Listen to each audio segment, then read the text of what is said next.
sí, todo el esfuerzo que han hecho. Bueno, para continuar el programa, vamos a tener un segundo taller. Y la verdad, quiero también agradecer aquí a Omron y a Silanes que nos apoyaron mucho en ese taller. Vamos a ver un tema muy importante y vamos a contar con la presencia de excelentes líderes nacionales e internacionales. Este taller se titula Detección y manejo integral de la fibrilación auricular en el paciente con hipertensión arterial. Y ustedes dirán, ¿por qué un taller de fibrilación auricular en un congreso de hipertensión arterial? Al ver las pláticas, seguramente se van a convencer por qué es importante tenerlo. Primero vamos a contar con la presencia del doctor Enrique Díaz Díaz. Él es cardiólogo clínico, él es exdirector médico del Hospital de Cardiología del Centro Médico Nacional Siglo XXI. Es miembro fundador, Enrique todavía no te voy a presentar, vamos a hacer unas preguntas cajudantes. Y él nos va a hablar precisamente de si la FA y la hipertensión es una sola enfermedad o son dos diferentes, o nomás hay que esperar a que aparezca. Es alguna pregunta interesante. Luego vamos a contar con la presencia de también maestro distinguido, fundador de Greta, investigador nacional, el doctor Ernesto Cardona Muñoz, que viene desde la Universidad de Guadalajara. El doctor Cardona nos va a hablar cómo detectar fibrilación auricular antes de que el paciente lo sepa. O sea, quiere decir que a lo mejor alguno de nosotros tiene fibrilación auricular y todavía no lo sabe. Entonces, él nos va a hablar de ese tema. Y bueno, y tenemos el honor, y quiero agradecer que haya viajado desde el Cono Sur, al doctor queridísimo, el doctor Daniel Piscors. Doctor Daniel, de verdad, el año pasado nos conmovió, participó también, y viene desde Argentina el doctor, desde Rosario, si no estoy mal, doctor. ¿Y le va a quién, doctor? ¿Al Boca o al River? Al River le va al doctor. Sí, no la vaya a regar, doctor, entonces aquí sí nos metemos en problemas. Y el doctor Daniel Piscos es una autoridad en Latinoamérica, en hipertensión. Yo le pedí su currículo, pero él, la verdad, es humilde como argentino, doctor, como hicimos aquí. Nos dio 3 cosas nada más. Él es presidente electo de la Inter-American Heart Foundation, es editor en jefe de la revista de Federación Argentina de Cardiología y editor asociado Journal de la of Preventive Cardiology. Doctor, y tiene un largo historial que les digo. Muchas gracias por acompañarnos. Vamos a tratar, tenemos así a las 8 de la noche, tenemos algo de tiempo. Primero quiero vamos a hacer lo mismo que con el doctor. Vamos a hacer unas preguntas por Kahoot. Si nos pueden poner, por favor, el QR. Antes de empezar este taller, vamos a hacer una evaluación por Kahoot. Por favor, otra vez bajen tienen ustedes con su celular. Pueden a través del QR bajar la aplicación y participar en estas preguntas y en esta evaluación que vamos a hacer. Al final, si nos da tiempo, le voy a pedir al doctor Humberto que pasemos las respuestas del primer Kahoot que hicimos para que vean de acuerdo al primer taller.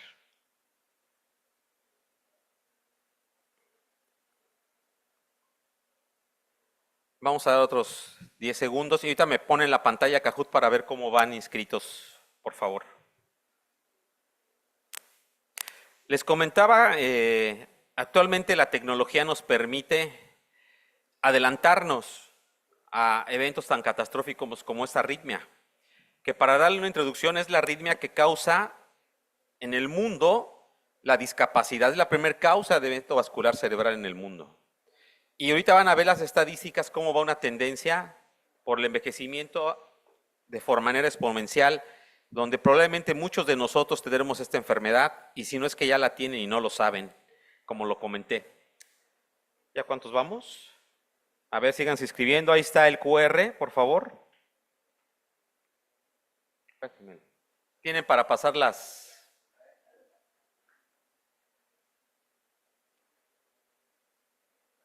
Sí. Si me comparten el señalador para pasar las diapositivas, por favor. Acá.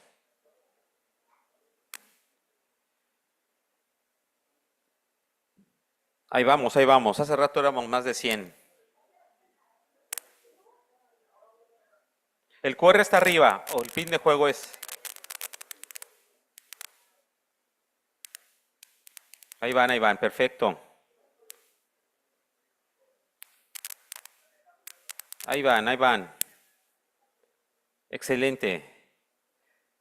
Ya va más de 100. Ya se está estabilizando.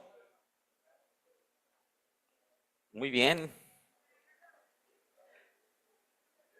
Listo. Pues si quieren vamos a empezar con la primera. Pónganse abusados porque probablemente, decía el doctor, me dijo el doctor Martín Rosas que iba a regalar 3 bomanómetros aquí a los que salieran en el Kahoot. Así que por favor, ¿qué porcentaje aproximado de pacientes con fibrilación auricular tiene hipertensión arterial? Rojo 10%, azul 25%, amarillo 60-80%, verde más del 95%. Puede contestar. ¿Qué porcentaje aproximado de pacientes con fibrilación auricular tiene hipertensión arterial?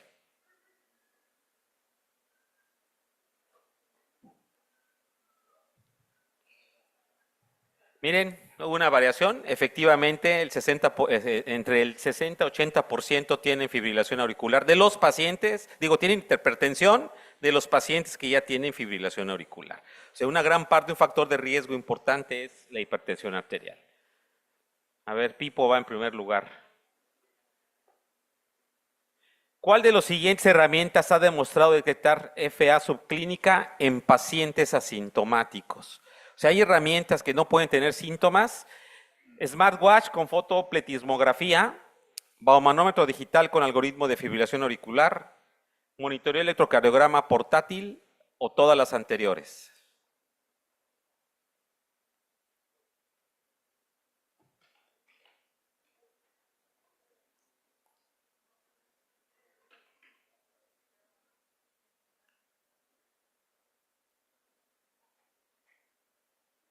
Miren, todavía la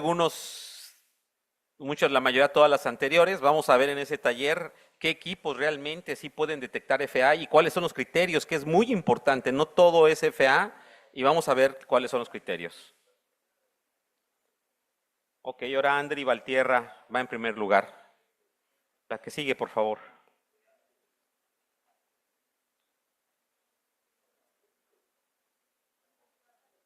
¿Qué escala utilizamos habitualmente para estimar riesgo tromboembólico en fibrilación auricular? La A Hasbled, la azul TIMI, la amarilla CHA-2 o la verde Grace. Cuando un paciente llega y detectamos FA por primera vez en el consultorio, esta escala sirve mucho para saber si le doy anticoagulante o no. Así se los. Y hay otras para riesgo de sangrado. Bueno, pues la mayoría en CHA-2 exactamente, pero algunos todavía no conocen todas las escalas de riesgo. Augusto, muy bien. ¿Verdadero o falso? La inteligencia artificial puede identificar pacientes con riesgo de fibrilación auricular incluso estando en ritmo sinusal. ¿Verdadero o falso?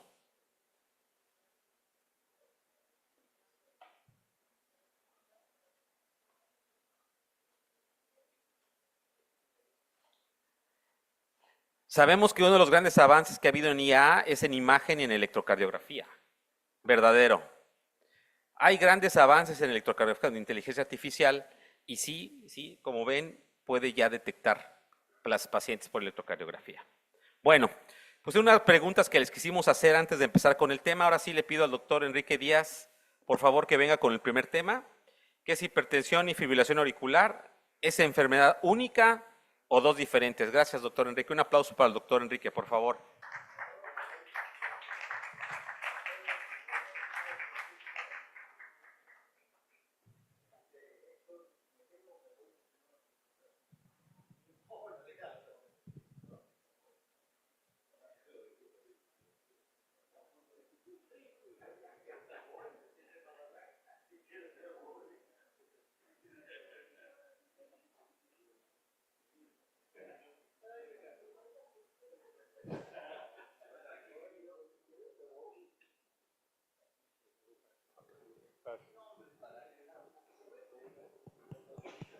Sí, bueno, sí. Muchas gracias, Héctor, por la presentación, aunque se te olvidó el más importante, el doctor Luis Alcocer, que nos va a dar el tema de decisiones terapéuticas en 10 minutos. Claro. Bueno, yo sí me llevo los 15, ¿eh? Bueno, pues muchas gracias por estar aquí. Qué gusto que podamos estar con ustedes en Campeche otra vez y tener la oportunidad de ver a viejos, queridos amigos, Carlos, otra vez también la doctora Hilda Peralta, aunque es de la vecina Yucatán. Creo que hay un poco de pique entre Campeche y Yucatán, ¿no? ¿No? Bueno. ¿No? Ah, es de aquí, es de aquí. Está bien.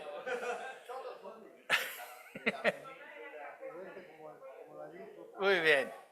Bueno, pues vamos a hablar de este tema, que es un tema muy interesante, que es en este taller la detección y el manejo integral de la fibrilación auricular en el paciente con hipertensión arterial. Y me encargaron contestar esta pregunta, que es si la hipertensión y la fibrilación auricular son enfermedades únicas o son diferentes. Y la respuesta es no. La hipertensión arterial y la fibrilación auricular no son la misma enfermedad, pero están estrechamente relacionadas. Entonces, ya puedo acabar mi plática, pero me voy a extender un poquito más. Porque la hipertensión es el principal factor de riesgo modificable para desarrollar fibrilación auricular y está presente, como en la pregunta que les acaban de hacer, en más del 70-80% de los pacientes con fibrilación auricular. Y hay mecanismos de la fibrilación auricular en pacientes hipertensos, como pueden ver en esta gráfica, en que la hipertensión aumenta el riesgo de desarrollar la fibrilación auricular a través de múltiples mecanismos fisiopatológicos, como por ejemplo cambios estructurales. Hay cambios estructurales porque la presión arterial elevada provoca una proliferación excesiva de fibroblastos, de acumulación de colágeno, apoptosis de cardiomiocitos y un proceso de inflamación. Y eso finalmente resulta en una fibrosis difusa y una hipertrofia ventricular izquierda que nos llevan hacia la fibrilación auricular. También está presente un mecanismo que es el estrés oxidativo y la inflamación.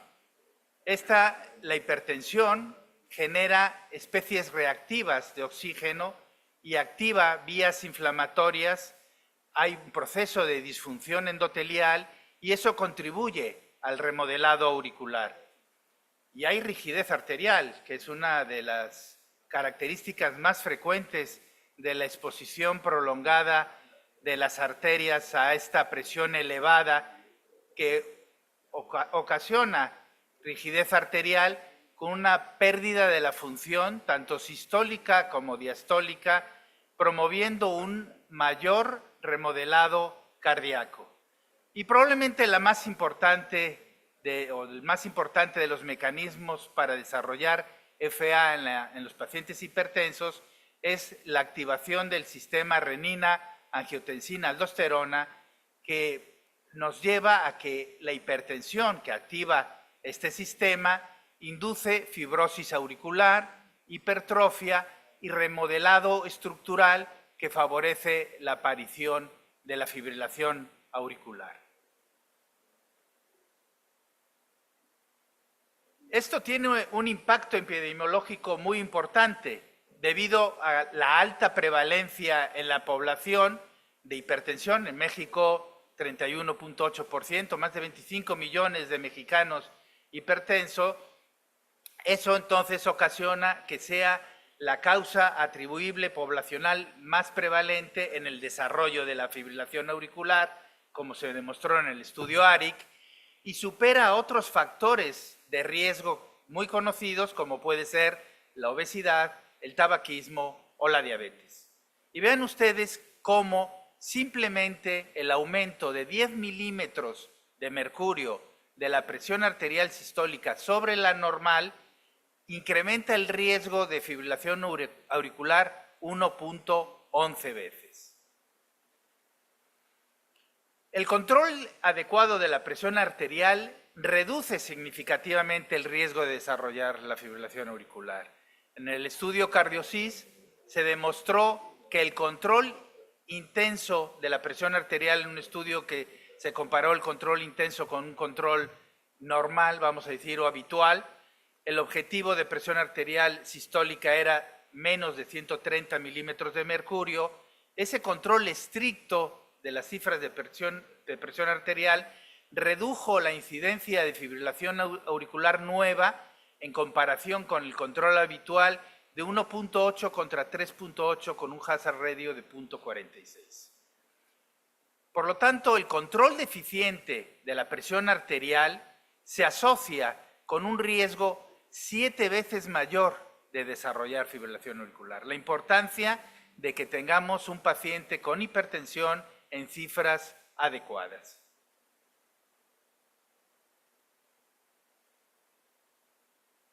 Y hay una reducción de eventos cardiovasculares, ¿no? Como decía, el control estricto de la presión arterial reduce la tasa de eventos cardiovasculares mayores, incluyendo el evento más importante relacionado con la FA y la hipertensión, que es accidente cerebrovascular en estos pacientes.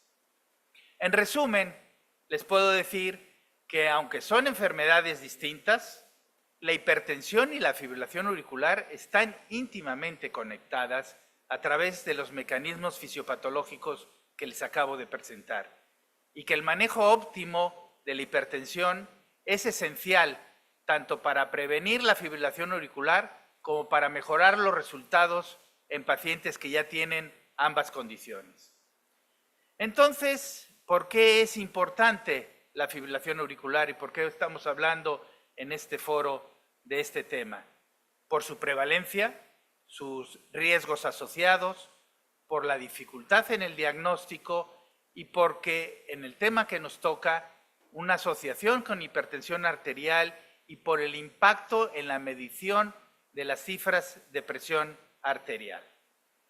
Las enfermedades cardiovasculares asociadas a fibrilación auricular son múltiples: el envejecimiento, la hipertensión, la insuficiencia cardíaca sintomática, las taquimiocardiopatías, las valvulopatías, las miocardiopatías, la comunicación interauricular, la cardiopatía isquémica, la disfunción tiroidea, la obesidad, la enfermedad pulmonar, la diabetes, la enfermedad renal crónica.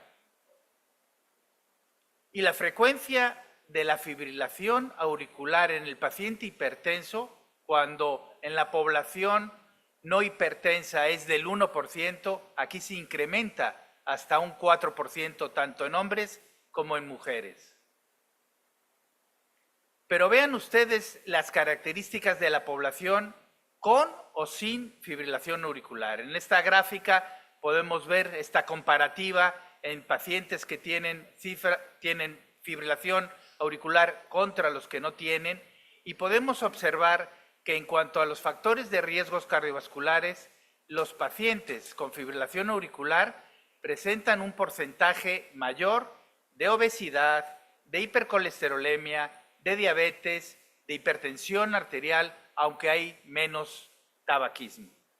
De la misma manera, la hipertensión con fibrilación auricular presenta una mayor presencia de enfermedad cerebrovascular, de arteriopatía periférica, de patología pulmonar, de cardiopatía isquémica o antecedentes de insuficiencia cardíaca. Y hay un incremento en la prevalencia de la fibrilación auricular por la edad. Como les comentaba, la población más o menos entre los 40 y 50 años es un 1% y llega a ser hasta del 10% en los sujetos mayores de 80 años. Y hay una tendencia visible en personas con fibrilación auricular. En este estudio que les presento en Estados Unidos, vean cómo se va incrementando progresivamente desde el año 2000 hasta el año 2050, esperamos, las cifras de hipertensos en Estados Unidos.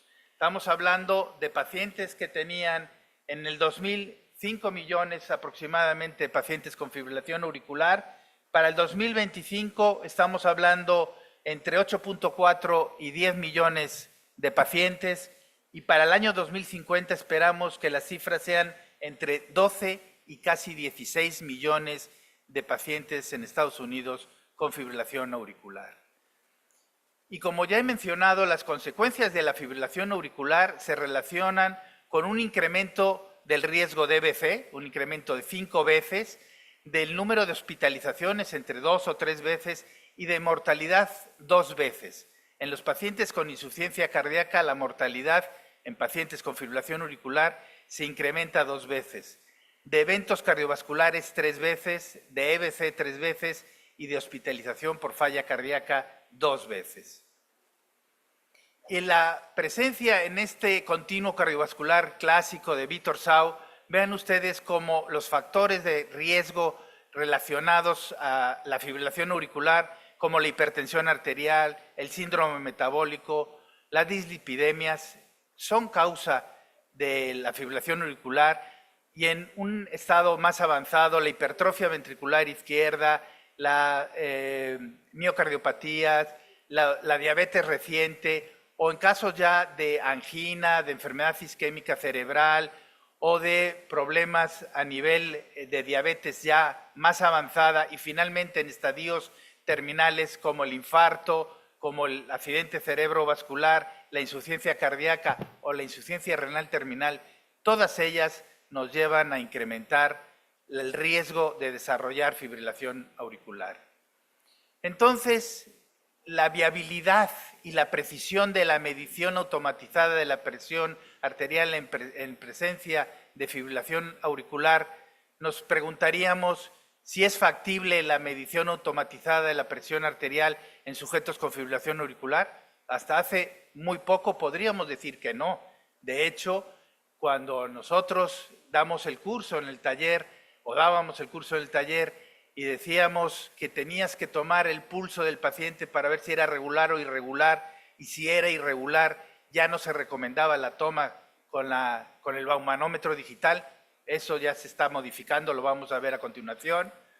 ¿Son precisos los dispositivos automáticos de presión arterial para medir los niveles de presión arterial en sujetos con fibrilación auricular? Es otra interrogante. ¿O la medición automatizada de la presión arterial tiene potencial para detectar fibrilación auricular no diagnosticada en la práctica clínica? Vamos a ver esto. Vean ustedes aquí la diferencia en la fibrilación auricular entre un ciclo corto y un ciclo largo. En el ciclo corto lo que vemos es que hay una disminución del llenado del ventrículo izquierdo, hay una disminución del volumen sistólico y una disminución de la presión de pulso, mientras que en el ciclo largo hay un incremento, es al contrario, del llenado ventricular y un incremento del volumen sistólico. Entonces, en la medición de los niveles de la presión arterial en los pacientes con fibrilación auricular, vemos que durante la arritmia, estas fluctuaciones de la presión arterial se deben a esta variabilidad del volumen latido a latido que interfieren en las mediciones oscilométricas, ya que se basan en la detención de oscilaciones latido a latido de la pared arterial. Y en estas tomas automatizadas de la presión arterial hay diversos estudios recientes que han evaluado el diagnóstico preciso de la monitorización de la presión arterial de forma automática, desarrollados por un uso personal en casa o para un uso personal en casa con un algoritmo de detección de fibrilación auricular durante la toma de presión arterial rutinaria, ya sea en el consultorio o en la casa. Y ya hemos mencionado que es más importante la toma de la presión arterial, ya sea por mapa o por automedición de la presión arterial, que la toma aislada en el consultorio. Y la importancia de la fibrilación auricular como causa de accidente cerebrovascular criptogénico es la prevalencia de la fibrilación auricular paroxística sintomática entre pacientes que han sufrido un accidente cerebrovascular criptogénico es muy elevada. Vean ustedes que en un estudio de monitorización electrocardiográfica se detectó una FA que no estaba diagnosticada, que estaba asintomática en 16 y en 12% de los pacientes en comparación con los grupos control de 3.2 y 2%. Y aproximadamente 2/3 de los pacientes en ambos estudios resultaron además ser hipertensos.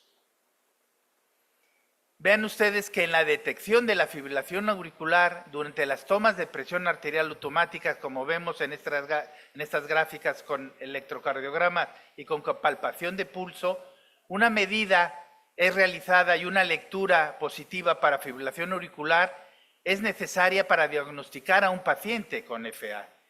Y en la siguiente gráfica, las dos medidas son realizadas, de las cuales por lo menos una debe de ser positiva para fibrilación auricular y permanecer de esta manera.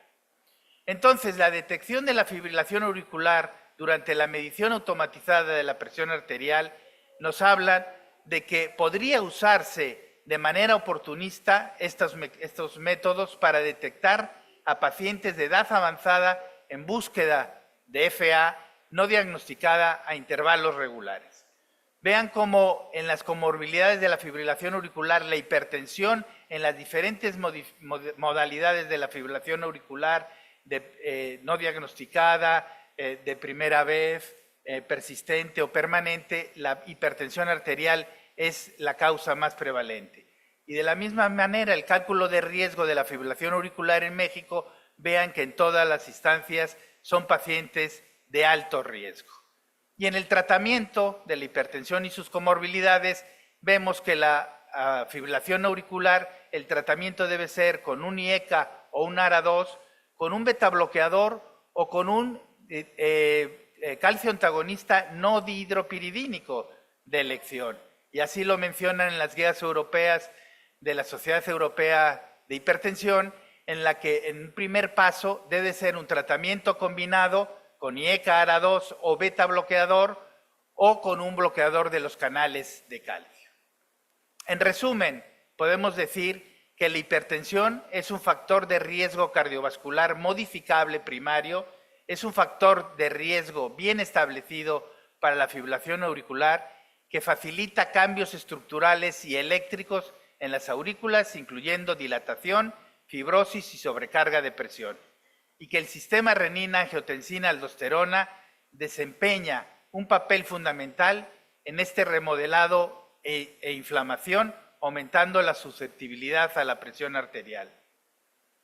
La hipertensión no controlada complica el manejo de la fibrilación auricular, disminuyendo la eficacia de los tratamientos principales, incluyendo fármacos antiarrítmicos, ablación por catéter y cardioversión. Y el control eficaz de la presión arterial, en particular con terapias dirigidas al sistema renina-angiotensina-aldosterona, puede reducir el riesgo de fibrilación auricular de nueva aparición y la incidencia de FA recurrente, mejorando el éxito de las estrategias del control de ritmo. En este foro vamos a tratar el tema de la inteligencia artificial. Entonces me puse a investigar qué oportunidades nos puede dar la inteligencia artificial para el control y el estudio de la hipertensión arterial en los pacientes con fibrilación auricular. Y la inteligencia artificial nos va a permitir la detección más temprana, la estratificación de riesgo, el tratamiento personalizado, y estos algoritmos basados en inteligencia artificial nos pueden analizar grandes conjuntos de datos que nos van a facilitar esta detección adecuada. Los modelos de aprendizaje automatizados también pueden mejorar la toma de decisiones en el manejo de la presión arterial y hacer una medicina de precisión, y la investigación futura deberá centrarse en integrar modelos predictivos basados en la inteligencia artificial. Concluyo que la fibrilación auricular es una causa común de morbilidad en pacientes hipertensos. Su presencia dificulta la medición de rutina de la presión arterial y es posible que los profesionales de la salud no logren detectarla, que el control ambulatorio de la presión arterial moderna se puede utilizar cada vez con mayor frecuencia para medir la presión arterial en presencia de fibrilación auricular, y que la automedición de la presión arterial domiciliaria podría, a través de la detección de irregularidades en el pulso, aumentar la detección de FA sintomática paroxística en la comunidad. La investigación futura debería indagar los mecanismos específicos de las interacciones a nivel celular asociadas con una predisposición hipertensiva del FA, como puede ser la inflamación sistémica y el papel de la genética, el impacto de las variaciones de la presión arterial en el riesgo de fibrilación auricular y las estrategias de tratamiento individualizadas, la medicina de precisión, dirigidas específicamente a los mecanismos que comparten la fibrilación auricular y la hipertensión. De esta manera, concluyo el tema. Les agradezco de parte de Greta su presencia y el que estén aquí con nosotros. Muchas gracias.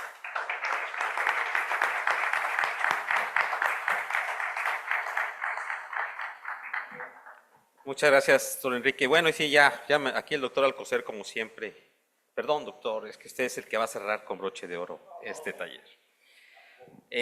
Bueno, ahora vamos con la plática del doctor Ernesto Cardona, que nos va a hablar cómo detectar FA antes de que el paciente lo sepa. Por favor, doctor. Y ya el doctor, después del doctor Cardona, viene el doctor Alcocer con el tema de decisiones terapéuticas en 10 minutos en pacientes con FA. Y cerramos con el doctor Daniel Piscus. Listo.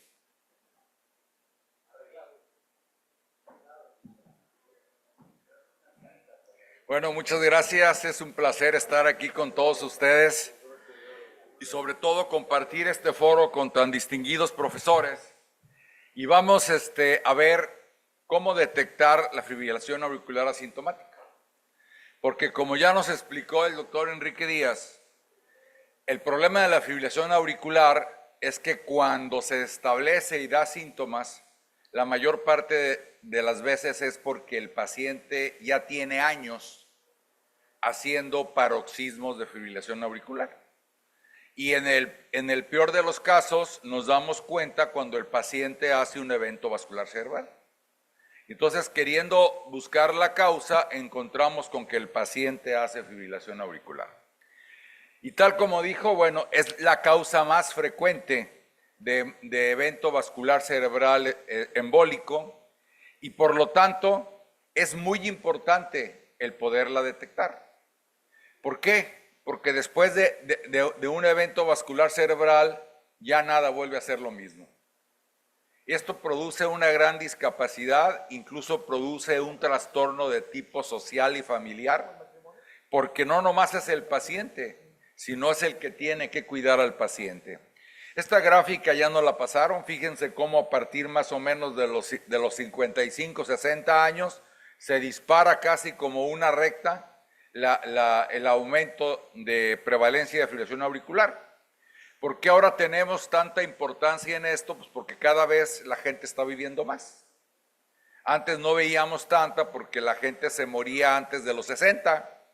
Entonces ahora que estamos pasando de los 60, tenemos que acostumbrarnos a las nuevas patologías. Y fíjense cómo se espera el incremento en los próximos años. Si ustedes ven más o menos 2020 contra 2050, se va a duplicar la prevalencia de fibrilación auricular. ¿Por qué? Porque también se va a duplicar la proporción de personas mayores de 60 años.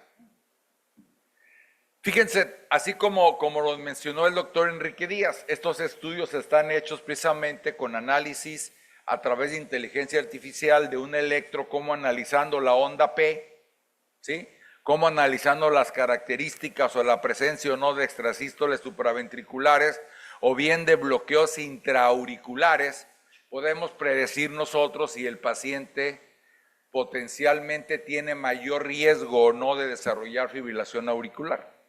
Y por otro lado, vemos aquí nosotros también cómo si el paciente hace taquicardias supraventriculares o colgajos de taquicardia supraventricular, tiene mucho más probabilidades de hacer un evento vascular cerebral y fibrilación auricular que quien no lo tiene, independientemente de que no sea fibrilación auricular lo que hace. Y fíjense, esto es muy importante, porque aquí vemos en el estudio ACERT, cuando estamos viendo cuál es el acúmulo de eventos de acuerdo a la duración que tiene la fibrilación auricular, vemos cómo entre más tiempo dura la fibrilación auricular, la probabilidad de hacer un evento vascular cerebral es mayor. ¿Y por qué? Porque el problema de la fibrilación auricular es que la aurícula, en lugar de contraerse así, nada más le hace como gelatina. Y entre más tiempo dura, obviamente la probabilidad de que el flujo sea central, que se laminice el flujo periférico, se estanque, tiene mayor probabilidad de producir trombos. Y luego, este es muy interesante porque fíjense cómo los marcadores supuestamente de daño celular o de congestión central, como sería el péptido natriurético o la troponina, a mayores niveles de ellos, también vemos cómo hay mayor probabilidad de hacer daño. Y obviamente tenemos ahora los diferentes mecanismos, sobre todo a través del ecocardiograma, que antes ignorábamos a la aurícula, todo era ventrículo. Pero ahora que se analiza la aurícula con los ecos modernos, podemos ver cómo el strain y la fibrosis auricular que se puede diagnosticar, de acuerdo a mayor deterioro del strain o a mayor incremento de fibrosis, el paciente tiene mayor probabilidad de hacer fibrilación auricular. Y aquí vemos claramente un análisis de strain en el cual podemos ver nosotros el análisis de la aurícula, y esto nos dice que si tenemos un strain disminuido, ¿qué quiere decir? Pues quiere decir que hay menos músculo o que la actividad del músculo está más deteriorada, y esto implica que el paciente tiene mayor probabilidad de desarrollar fibrilación auricular. Aquí estamos hablando no a quien ya la tiene, estamos hablando de cómo identificar a pacientes que la pueden tener o que probablemente la van a llegar a tener, ¿no? Y bueno, se han creado obviamente varios scores para tratar de estratificar a los pacientes. Este score, que es el score de Taiwán, en el cual considera la edad del paciente, el sexo, si es hipertenso, si tiene insuficiencia cardíaca, enfermedad arterial coronaria, alcoholismo, etcétera, le da un puntaje, y de acuerdo al puntaje, el paciente ve que a mayor puntaje, mayor probabilidad tiene de desarrollar fibrilación auricular. Esto sirve como para estratificar a un paciente común que llega a la consulta y decir, a ver, este paciente toma, no toma, es hipertenso, no es hipertenso, qué edad tiene, etcétera, qué probabilidad tiene en puntaje de hacer fibrilación auricular. Y ahora, el que más se está utilizando en la actualidad es que es el score que se llama el HARMS-2-AF. ¿Qué hace esto? Le da puntos de acuerdo a si es hipertenso, la edad, el índice de masa corporal, si es hombre o mujer, si tiene apnea del sueño, si fuma, y su ingesta de alcohol. ¿Y qué es lo que se encuentra con estos scores? Pues se encuentra que a mayor puntaje vemos cómo el paciente desarrolla mucho más fibrilación auricular que el que se encuentra en score 0, porque esta escala está graficando los años contra el mantenerse libre de desarrollar fibrilación auricular. Entonces, fíjense cómo hay hasta un 25% más de probabilidad de hacer fibrilación auricular quien tiene un puntaje alto en este score contra quien no lo tiene. Ahora, ¿cómo podemos diagnosticarlo? ¿Sí? No se sientan mal, pero la tendencia va a que cada vez se requiera menos al médico para hacer el diagnóstico de fibrilación auricular. ¿Por qué? Porque ahora viene lo que es la telemedicina, los sistemas de telediagnóstico, y así como podemos ahora a distancia medir peso, oxígeno, glucosa, colesterol, electro y todo, y que el paciente se lo puede tomar solo, ¿sí? Obviamente no puede interpretarlo, pero puede detectarlo. Y créanme que estos métodos, por ejemplo, que todos ustedes conocen y probablemente tienen, puede ser más útil que aún un holter implantable. Porque hay pacientes que se les pone el holter que dura meses con él y nunca hizo nada, y el día que se lo quitaron, sintió lo que él siente. Y cuando el paciente tiene acceso a este tipo de dispositivos y otros que vamos a ver, en cuanto el paciente tiene la molestia, no tiene que correr al hospital a que le tomen un electro. El paciente solo en ese instante lo toma, lo registra y tiene la posibilidad de enviárselo a su médico para que el médico lo interprete. No es que el paciente se vaya a hacer el diagnóstico, pero él dice, a la hora que yo digo que siento lo que siento, esto es lo que marcaba mi electro. Y bueno, aquí vemos otros equipos como el Cardia, aislado, o bien el Cardia integrado al equipo de Omron que han estado viendo ustedes, en el cual puede tomarse la presión y el electro durante los 30 segundos, y esto se ha visto que tiene un potencial de diagnóstico para detectar arritmias que nos pueden ayudar a predecir que el paciente vaya a hacer fibrilación auricular. Y bueno, vienen cosas más interesantes. Se han desarrollado ya una serie de anillos, ¿sí?, en el cual mediante el anillo que toman electrocardiograma, no hablemos de la validación, todavía no están validados, o sea, ninguno todavía de estos está validado, pero ya lo pueden hacer. ¿Y qué quiere decir esto? Que esto nos puede dar incluso un registro continuo de electrocardiograma como si fuera un Holter a través de un dedal, y que esto puede registrarse, puede guardarse a través de un dispositivo inteligente, y que a futuro, así como la presión arterial también, ya están desarrollándose, aunque todavía no están validados, los anillos que toman la presión arterial, ¿no? No nos extrañe que a futuro el paciente con un anillo tenga un registro continuo, ¿sí?, de presión arterial y de electrocardiograma que nos permita mejorar potencialmente este tipo de diagnóstico. Y obviamente ahorita tenemos otros dispositivos, ¿no? Tenemos, por ejemplo, los Holters implantables, que en general van por abajo de la piel, que hay unos que pueden durar hasta 3 años, pero obviamente estamos hablando de costos. Aquí hablamos de cientos de miles de pesos, ¿sí? Entonces, no son accesibles para cualquier gente, se implantan como a través de una jeringuita, ¿sí? Se pone el dispositivo abajo de la piel y se hace un registro que el paciente puede estar teniendo, o otros los mandan a nivel central a través de la nube, donde ahí hay quien los está analizando, y estos pacientes pueden hacer así los registros. Y bueno, ¿a dónde vamos?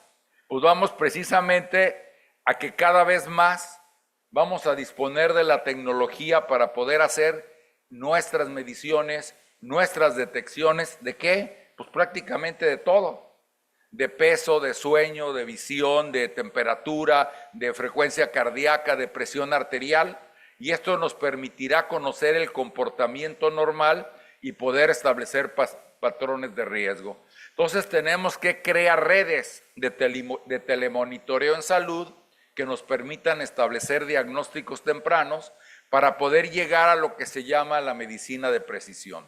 Ya no vamos a hablar de que si sube el azúcar o se baja, o que si le voy a dar la pastilla o no. Ahora voy a corregir el gen, la expresión del gen, ¿sí? ¿Para qué? Para evitar que se presente la enfermedad y realmente curarla. Muchísimas gracias.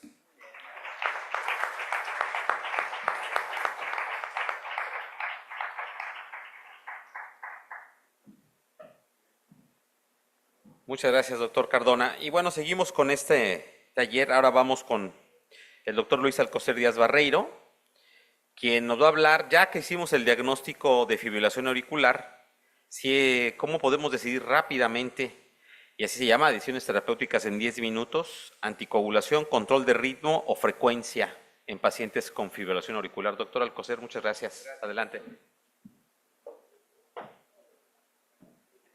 Bueno, buenas tardes nuevamente y gracias por estar con nosotros tanto tiempo, y muchas gracias a Greta por haberme invitado.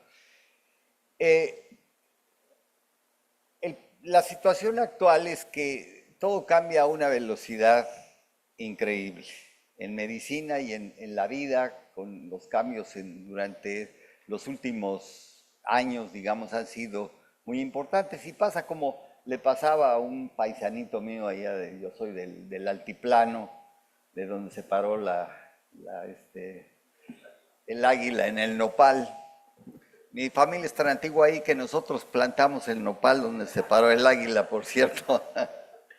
Entonces, ¿qué decía mi paisanito? Decía, caray, dice, cuando ya aprendí que no era monumento, sino que es monumento, ahora dicen que es estatua. Pues digo, así estamos nosotros. Fíjense que esto cambia tan rápido que de lo que ustedes contestaron en el Kahoot, hay un porcentaje importante que era cierto ayer y hoy ya no tanto. El día 13 era cierto y hoy día, el día 13 lo hiciste y hoy día 14 ha cambiado. Entonces, mi labor va a ser específicamente qué ha cambiado y desde luego cómo debemos enfocar el tratamiento. Primer cambio fundamental. Por años la fibrilación auricular era feudo del cardiólogo.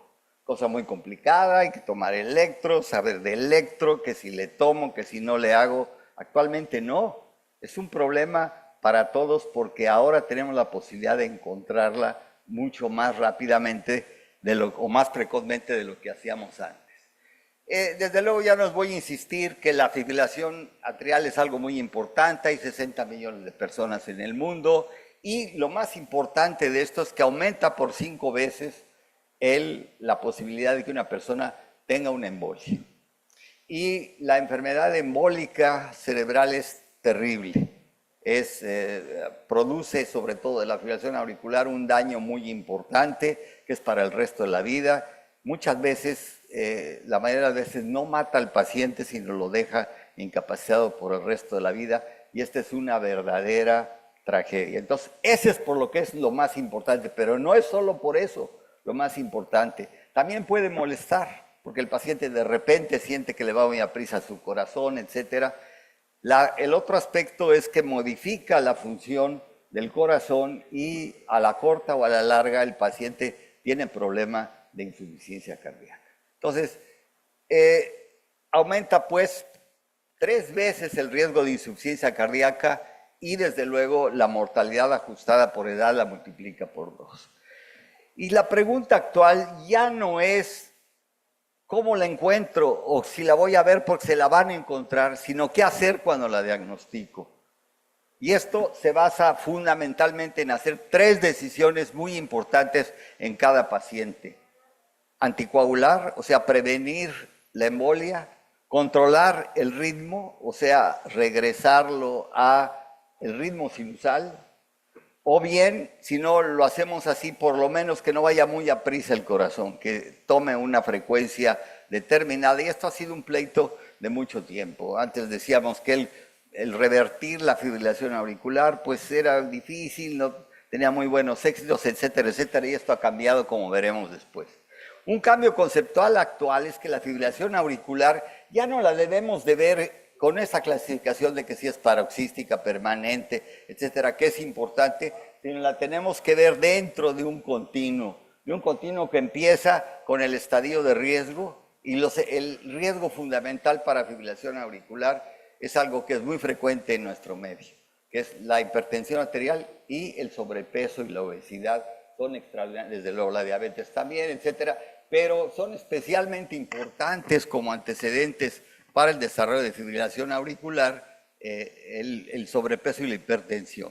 Después hablamos ya de pacientes con estadio de prefibrilación auricular que no está en la mente o no estaba en la mente de nadie hasta hace un momento. Estos ya tienen remodelado estructural y permiten, por ejemplo, que con la inteligencia artificial, como nos los enseñó Ernesto, con un simple electrocardiograma que ni siquiera digital, sino con la fotografía del electrocardiograma, la inteligencia artificial nos puede decir este paciente ha tenido crisis de fibrilación, paroxismos de fibrilación auricular o tiene un alto riesgo de desarrollar fibrilación auricular. Entonces, no necesitamos grandes cosas, pronto no necesitaremos grandes máquinas y todo, necesitamos lo que hacemos todos los días. Esta es una ventaja de la inteligencia artificial. La inteligencia artificial es carísima, pero para el que la hace, porque el costo va a subir muchísimo, no va a ser el mismo costo que tenemos ahora, pero en realidad el hacer el diagnóstico de esto que antes requería estos holters aquí, que quién sabe cuánto y que si lo hago de esta manera, va a ser sencillísimo.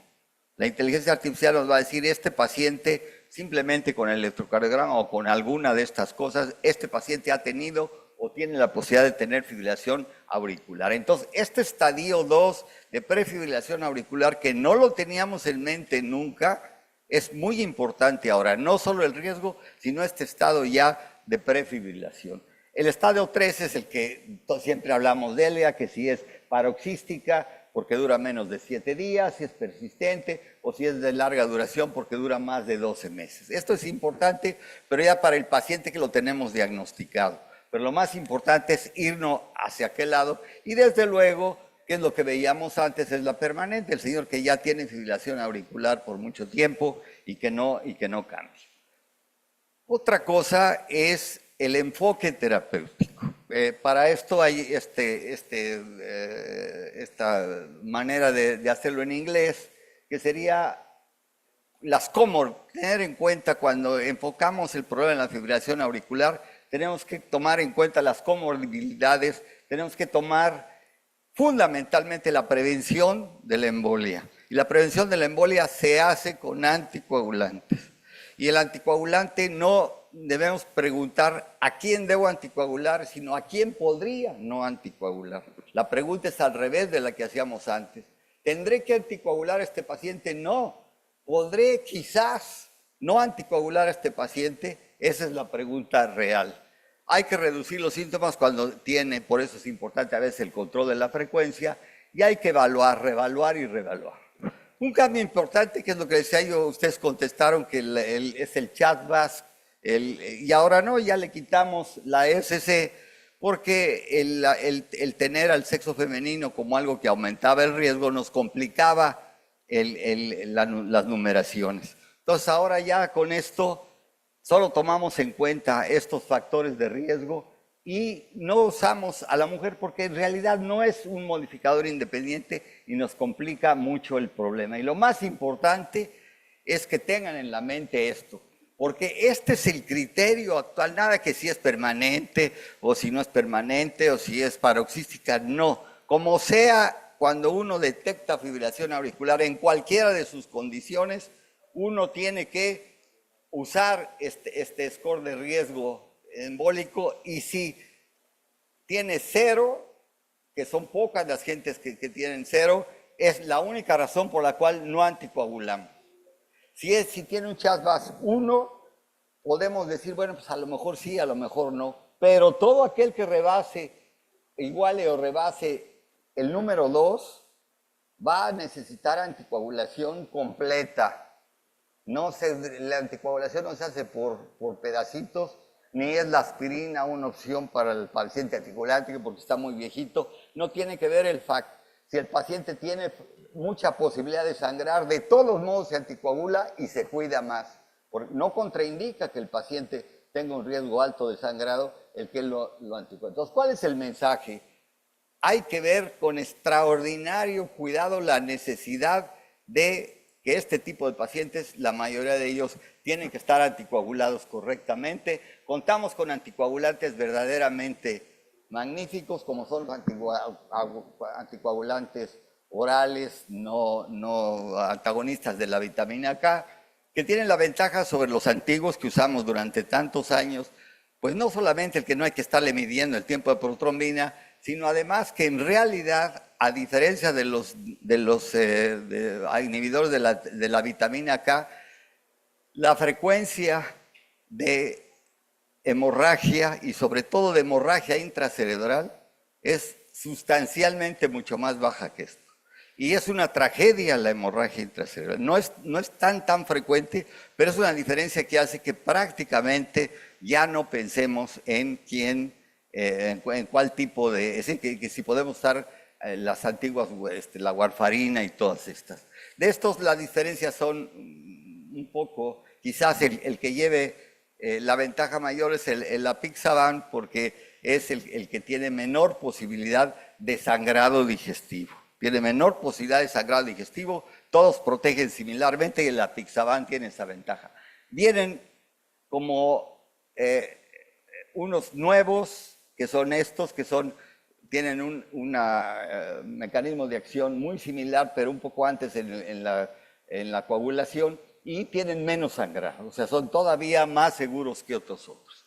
¿Qué podemos hacer también? Podemos clausurar a la orejuela izquierda, porque la mayoría de los trombos provienen de la aurícula izquierda. Es un procedimiento ya bien establecido, es un procedimiento caro, no es barato, y la indicación actual es en pacientes que realmente no pueden tomar anticoagulante porque el riesgo es demasiado alto, es prácticamente la única indicación, o porque no quieran tomar anticoagulantes. El control, ¿qué hacemos? ¿Convertimos al paciente a ritmo sinusal o controlamos que no nos haga taquicardia?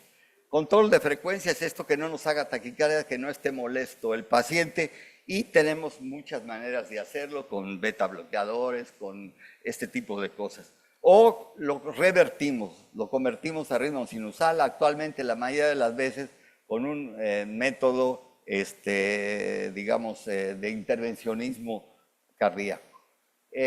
La idea fundamental es que ahora, recientemente, promovemos que el paciente con fibrilación atrial reciente y joven va a obtener un muy importante resultado con la ablación de la aurícula izquierda. Es ya un método actual, es un método que se hace en México, es todavía caro, pero bueno, está ya indicado como la solución, especialmente en pacientes en los cuales la detección de la fibrilación auricular es de menos de 10 años. En los pasados de más de 10 años ya la posibilidad de que realmente se queden en ritmo sinusal es mucho menor. Y vienen muchos cambios, ya quizás la ablación como la hacíamos hasta hace un tiempo va a cambiar por nuevas técnicas que nos van a permitir hacerlo mucho mejor. Pero bueno, pues este es ¿qué pasa cuando la detectamos? Perdón, ya me adelanté. ¿Qué pasa cuando la detectamos ahora? Como vieron, el paciente no tiene ninguna molestia y se la detectó el reloj, se la detectó con el aparatito de hombro, o la encontraron y el paciente ni idea tenía, no tiene ninguna molestia. ¿Qué hacemos con él? ¿Dependemos de cuánta fibrilación auricular tenga? No, está ya bien demostrado que no. Es el mismo criterio exactamente. Cualquiera que sea la manera por la cual hayamos detectado a la fibrilación auricular, ya la permanente o ya sea una de estas ocasionales que encontramos con el aparato, decidimos anticoagular o no de acuerdo al CHA2-VAS. Aplica para todos. Nada de que hay, pues hay como le da de repente y por qué y quién sabe qué y mejor. No, se hace específicamente con esto. Ya sabemos que la posibilidad de embolia es muy similar en cualquiera de las variedades de fibrilación auricular. Termino. 5 mensajes para 5 minutos que tienen que tener en la mente sobre la fibrilación auricular. Es una enfermedad sistémica progresiva y el control de las comorbilidades es la primera intervención, no la última. Ahora, por ejemplo, hay estudios que nos demuestran que, por ejemplo, el tratamiento muy bueno de la obesidad con los nuevos medicamentos reduce la posibilidad del desarrollo de fibrilación auricular. Los anticoagulantes orales no antagonistas de la vitamina K son el estándar de la anticoagulación. Usas el CHA2-VAS, va fundamentalmente para la indicación. El control precoz del ritmo reduce los desenlaces duros. Revertimos ahora mucho más tempranamente o hacemos ablaciones mucho más tempranamente en los pacientes. Ya dimos la razón de eso, hay varios estudios que así lo prueban, y la ablación es la primera línea en pacientes seleccionados de acuerdo a los estudios que ustedes ven acá, y detectar FA subclínica no equivale necesariamente a tratarla, depende del score de riesgo. Pues muchas gracias por su atención.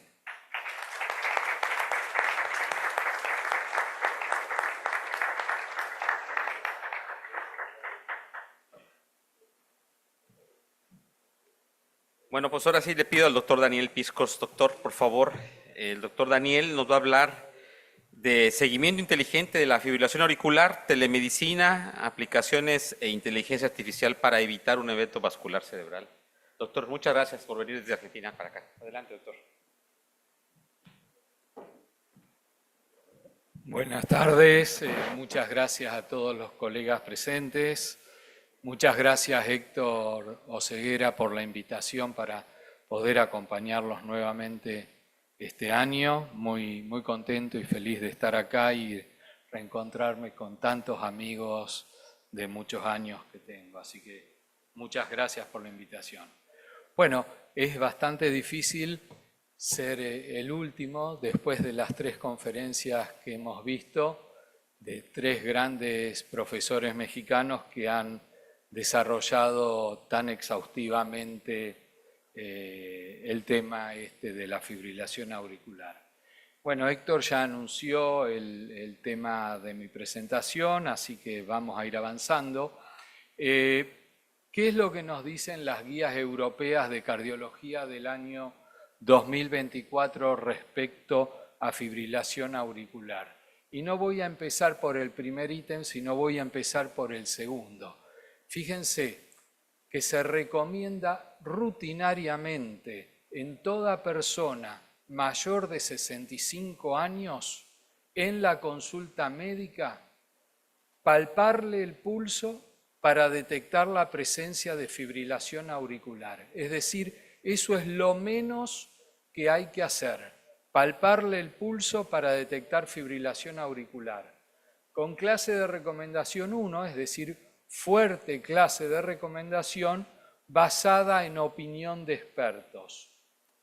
Y el segundo punto, mejor dicho, lo que sería el tercero, está hablando de estrategias poblacionales para tratar de detectar fibrilación auricular. ¿Por qué estrategias poblacionales? Porque como se dijo durante la presentación, creo que lo dijo Enrique, el 8% de los hipertensos, recordemos que la hipertensión está presente por lo menos entre el 25 y el 30% de la población, y de ellos el 8% en algún momento de su historia van a presentar fibrilación auricular.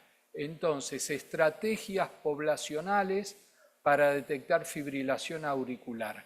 ¿A quiénes? A todo individuo mayor de 75 años y a todo individuo mayor de 65 años que tenga factores de riesgo cardiovascular, porque representa la población con más probabilidad. Y entonces ahora sí vamos a ir para arriba y con clase de recomendación 1 y nivel de evidencia B, todos estos pacientes en los cuales yo estoy tratando de detectar fibrilación auricular deben tener por lo menos un trazado electrocardiográfico, ya sea de una derivación, de 6 derivaciones o de 12 derivaciones, es decir, un electrocardiograma completo. ¿Por qué? Porque se ha demostrado que para detectar fibrilaciones auriculares subclínicas, asintomáticas, silentes, como quieran llamarlos, el valor del electrocardiograma de una derivación es el mismo que el electrocardiograma de 12 derivaciones. Entonces, basado en este concepto, aparecen en esas mismas guías lo que se llama el acrónimo CARE, cómo manejar al paciente con fibrilación auricular. Y nuevamente me voy a ir al segundo y tercer caso clínico, grupo de casos clínicos. ¿Por qué? Porque el primero es el paciente que ya ha tenido un infarto cerebral o una embolia periférica. Y en ese paciente hemos perdido definitivamente la oportunidad de hacer una buena medicina preventiva. Pero ¿qué es lo que pasa en los otros pacientes? En los pacientes que casualmente, con la palpación del pulso, detectamos una fibrilación auricular. O al paciente que, estando en ritmo sinusal, tiene muchos factores de riesgo. Entonces, ¿cómo enfocamos a esos pacientes? Y ahí tenemos que estratificar la probabilidad de que tengan fibrilación auricular. Y nuevamente nos aparece el criterio de los mayores de 75 años y los mayores de 65 años con múltiples factores de riesgo o comorbilidades. Y en ellos, como dijo Luis, el CARE, anticoagulación, control del ritmo cardíaco o control de frecuencia cardíaca. Y eso es lo que tenemos que decidir. Y para detectar fibrilación auricular subclínica tenemos los métodos no basados en el electrocardiograma, que básicamente están basados en la pletismografía, es decir, los cambios en el volumen del brazo o de la muñeca, que pueden ser con contacto o sin contacto. Ernesto mostró los que se implantan, también existen los que no se implantan, los que son sin contacto, y el electrocardiograma de 1, 2 o 6 o 12 derivaciones. Y tenemos los dispositivos sin cables, los que hoy llamamos wearables, los teléfonos inteligentes. Hoy los teléfonos que ustedes tienen en su bolsillo pueden detectar fibrilación auricular, cintas pectorales, parches y lo que se ha hablado tanto hoy, los dispositivos portátiles como el Omron Connect. Y después tenemos los dispositivos pletismográficos, son las pulseritas que se colocan como un reloj y que marcan el cambio de volumen de la muñeca o del brazo, y los smartphones, que ustedes saben que hoy los smartphones pueden medir presión arterial, que también lo hacen por el cambio de volumen en el dedito que uno apoya en el dispositivo. Así que hoy tenemos muchas posibilidades no invasivas en consultorio y en la vida diaria en ambulatorio de detectar fibrilación auricular. ¿Por qué es importante este tipo de herramientas? Este es un estudio donde pacientes ablacionados, como mostró Luis, ustedes saben que el éxito primario de la ablación es de más o menos el 50%, es decir, solo el 50% de los pacientes vuelven a ritmo sinusal con la primera ablación, entre el 60 y el 70% con una segunda ablación y entre el 70 y el 80% con una tercera ablación. Eso, cuando se lo planteamos al paciente, también le tenemos que plantear las posibilidades de éxito y de no éxito de una ablación, es decir, de controlar el ritmo. Y hay un periodo de 3 meses que se llama periodo de blanking, en el cual los pacientes pueden volver a tener una nueva fibrilación auricular, pero esto no tiene ningún valor porque se debe a la inflamación que queda en las venas pulmonares y en la aurícula izquierda por la ablación. Este es un estudio que comparó el Holter de 24 horas versus el dispositivo Omron Connect con mediciones de 30 segundos.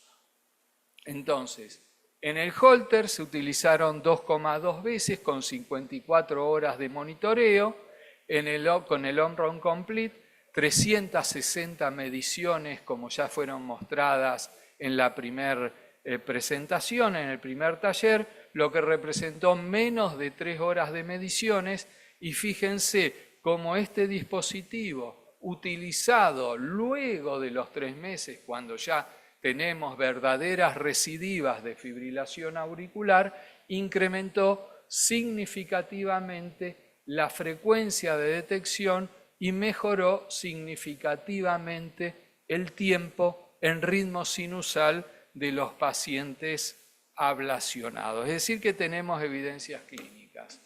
Y un poco tratando de englobar lo que las distintas presentaciones, sobre todo la de Ernesto, nosotros desarrollamos un programa de detección precisamente de fibrilación auricular subclínica que se llama modo PA-FA, PA por presión arterial, FA por fibrilación auricular. Este es el algoritmo que utilizamos. A través de una aplicación móvil se recopila la información del paciente y es llevada a una plataforma central. Es lo que se llama normalmente app, que en realidad es un sistema operativo de web interactivo, es decir, las apps son sistemas de web interactivos, obviamente respetando las leyes nacionales e internacionales de protección de los datos. La plataforma central a la cual se transmite la información recopila la información y genera alertas tanto al médico como al paciente.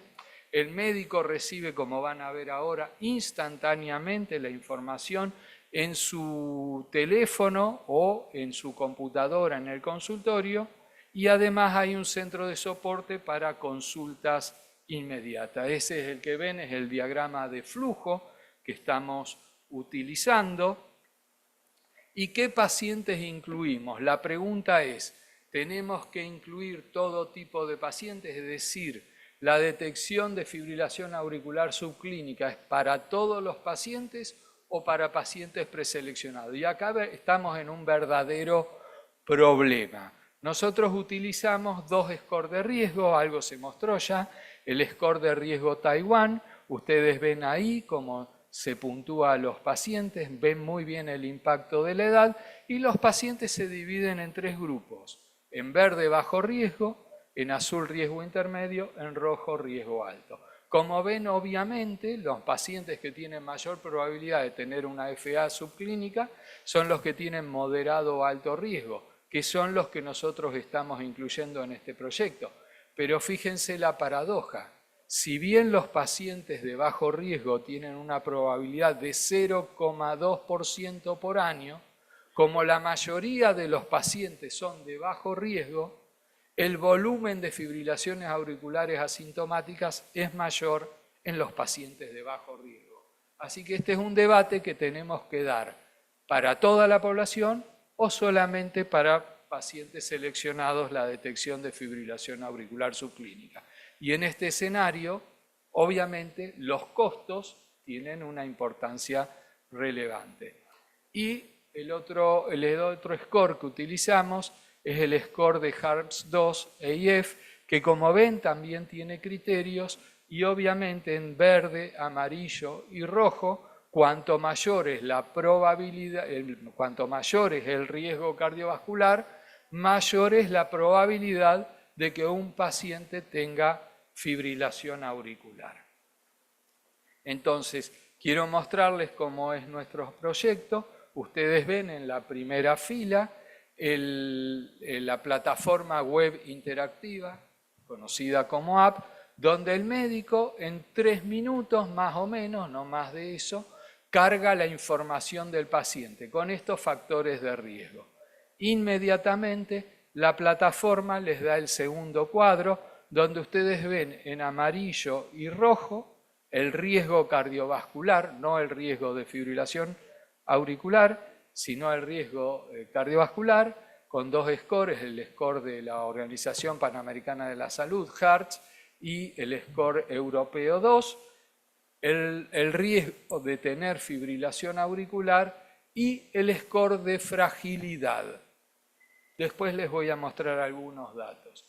Esta información, cuando el médico termina de cargar en la plataforma web, inmediatamente, automáticamente le sale, y el médico sabe si su paciente es de alto o bajo riesgo cardiovascular, si es de alto o bajo riesgo de tener fibrilación auricular y si es un paciente frágil o no.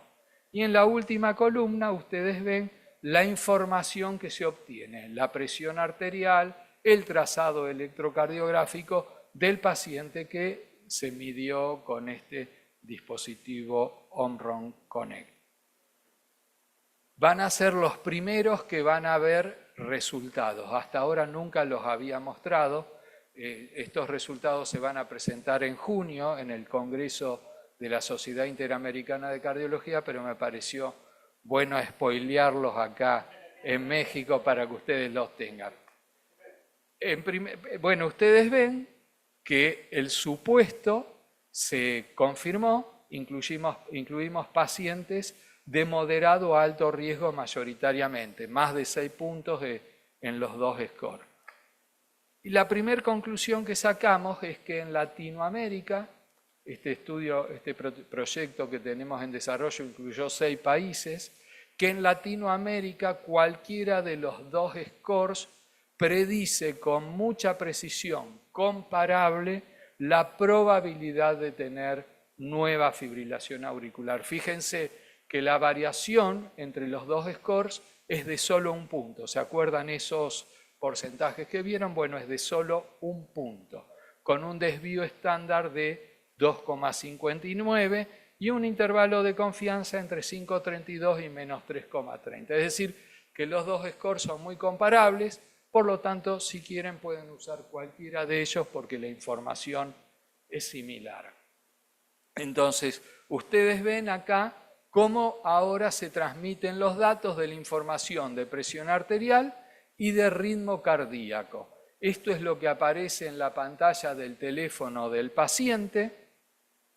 Entonces, ustedes ven acá todos los registros de electrocardiograma, en este caso se alcanzan a ver que todos los trazos eran normales, son 14 trazos semanales, el 80% tienen que ser de buena calidad para que sea válido. Entonces ahí el paciente va seleccionando, ven esos clicitos azules que se ven ahí y son los datos que el paciente va transmitiendo. Esta es la información que se va transmitiendo y esto es como lo recibimos en el centro coordinador. Se va transmitiendo de a 5 trazados, son mínimamente 12 trazados semanales. Hasta ahora parece que estamos en el mundo idílico de que todo sale perfecto. Bueno, no es un mundo idílico. Tuvimos problemas al procesar los datos porque los pacientes no siempre, y los médicos tenemos que asumir que no siempre transmitimos bien la información, entonces tuvimos que generar un sistema de inteligencia artificial basado en Python, que es una plataforma de inteligencia artificial que nos permitió analizar cada vez que el paciente transmitía un dato, si el dato estaba bien transmitido y era correcto. Y acá la primera limitación. Solo el 55,8% de los datos que transmiten los pacientes o los médicos son adecuados, con lo cual estamos frente a un tema, como voy a concluir después, de educación y entrenamiento tanto del médico como del paciente para utilizar este tipo de dispositivos, que como ven son tremendamente valiosos, pero que requieren una preparación.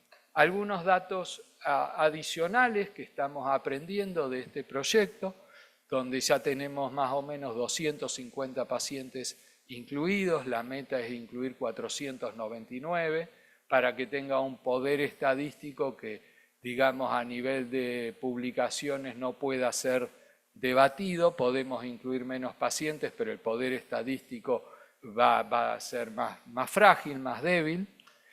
Fíjense que cuando queremos evaluar el riesgo cardiovascular de estos pacientes, ahí sí tenemos problemas y no sabemos hoy en día qué score de estratificación del riesgo cardiovascular utilizar, porque como ven, si bien la media de criterio del score de HARS de la Organización Panamericana de la Salud y el score 2 europeo es de menos 0,84, el desvío estándar es de 8 y el intervalo de confianza entre 13 y menos 14.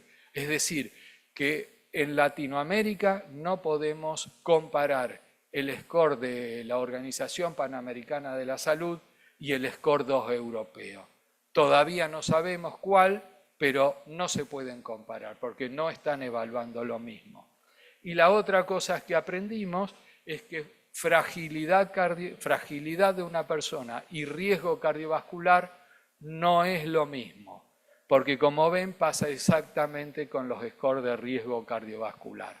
Por lo tanto, cuando vemos a un paciente en consultorio, tenemos que estratificar tanto su riesgo cardiovascular como su fragilidad para tomar decisiones terapéuticas. Mostrarle un poquito los datos. Como ven ustedes, en Argentina hemos incluido 65 pacientes, en México 57, pero cuando analizamos los top enrollers, fíjense que hay 2 colegas de México, entre los primeros 3, la doctora Patricia Nuriulú y la doctora Silvia Palomo Piñón, que está acá en la sala, así que muchas gracias México por el apoyo. Y entonces, para concluir, la implementación de protocolos de telemedicina enfrenta barreras significativas en múltiples etapas. Esta experiencia resalta la necesidad de abordar la telemedicina desde una perspectiva integral, contemplando no solo la tecnología, sino también la capacitación, médicos y pacientes, la usabilidad y la estandarización de datos para garantizar su efectividad. Muchas gracias.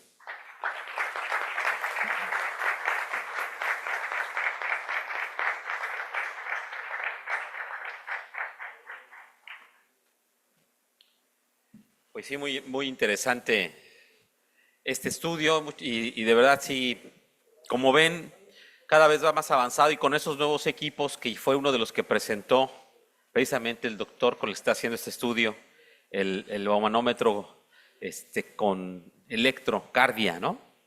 Y sí, una de las barreras que hemos detectado con el uso de la tecnología precisamente es que todavía hay pacientes, sobre todo en este estudio aquí con el doctor Piscors, adultos mayores, ¿no? Porque uno de los criterios de exclusión, doctor, si no me recuerdo, era también la edad, cuando no están acompañados, ¿no? O sea, cuando usa el celular para poder tomar la presión, la gente adulta mayor todavía no está y tiene que tener un acompañamiento de alguien más joven, ¿no? Un cuidador primario.